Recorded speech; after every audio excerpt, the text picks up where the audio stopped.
Bonjour, alors petit tuto pour faire le jean.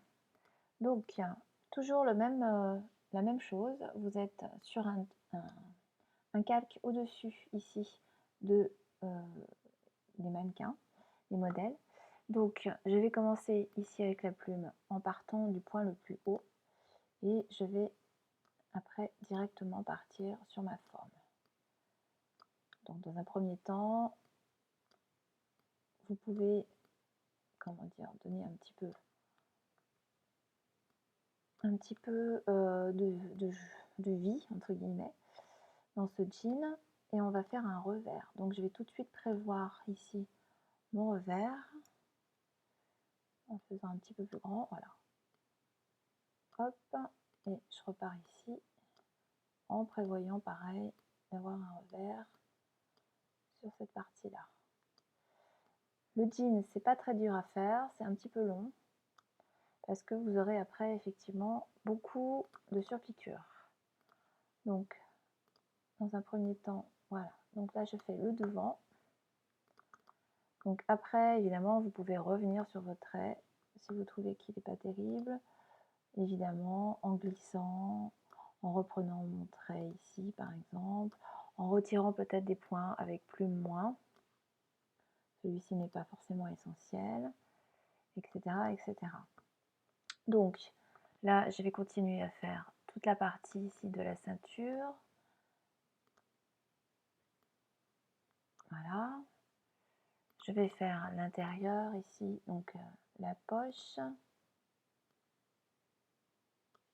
Et le départ ici. Pour l'instant, je vais faire un petit passant en évidemment, voilà, en prenant un peu plus, une façon un petit peu plus zoomée. Hop, voilà. Et je vais dupliquer cette partie-là.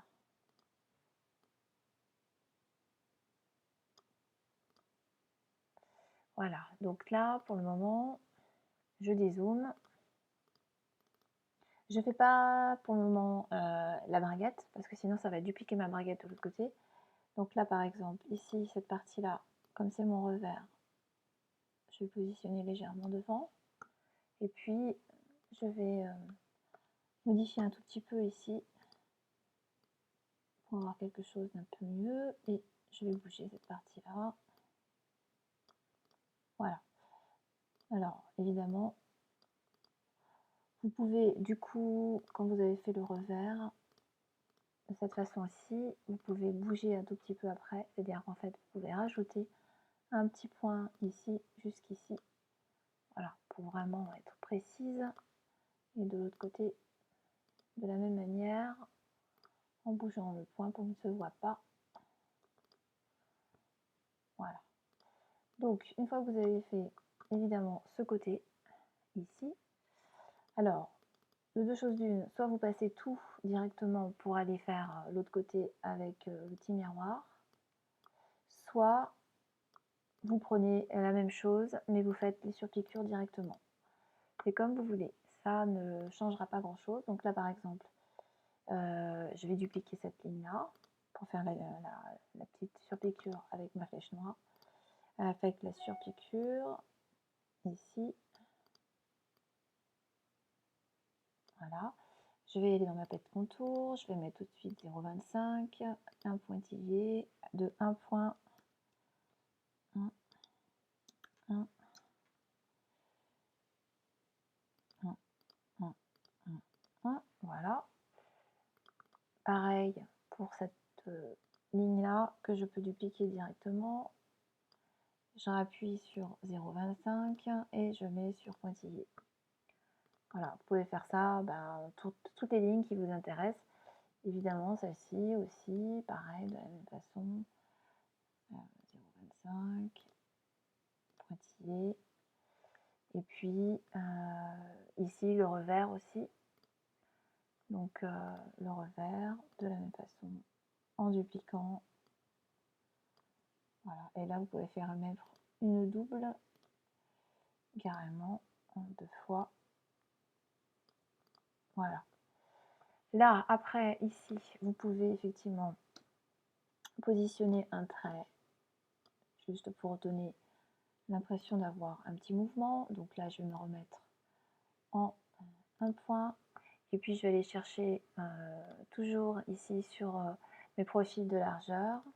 Alors, je me remets ici. Mes profils de largeur qui sont dans la palette contour ou qui sont directement tout en haut.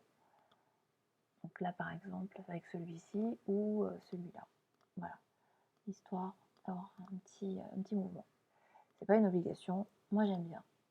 Voilà, donc une fois qu'on a ce premier côté, après on peut mettre d'autres surpiqûres évidemment ailleurs, mais bon, dans un premier temps, déjà, on a ça. Donc, on prend tout, on appuie ici sur, pas sur la rotation, mais sur l'outil miroir qui est en dessous, on clique 2 fois, on met l'aperçu, on fait copier. Et hop, on positionne en face. Tac. Voilà. Après, on revient dessus. On prend le lasso. On prend les deux en même temps. On fait pomme J ou CTRL J. Pareil ici. Attention à ne pas prendre les surpiqûres en même temps, parce que sinon ça ne marchera pas. Il faut vraiment que 2 points à chaque fois. Et ici, pareil, même chose. Voilà. Donc évidemment, une fois que vous avez ça, là vous pouvez mettre votre point ici, hop, pour faire la surpiqûre, enfin plutôt la couture ici. Et puis après, vous avez la braguette. Donc ici, je vais essayer de trouver,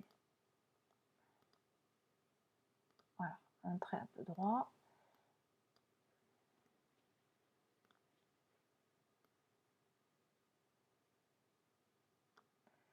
Et après, je peux reprendre dessus, évidemment.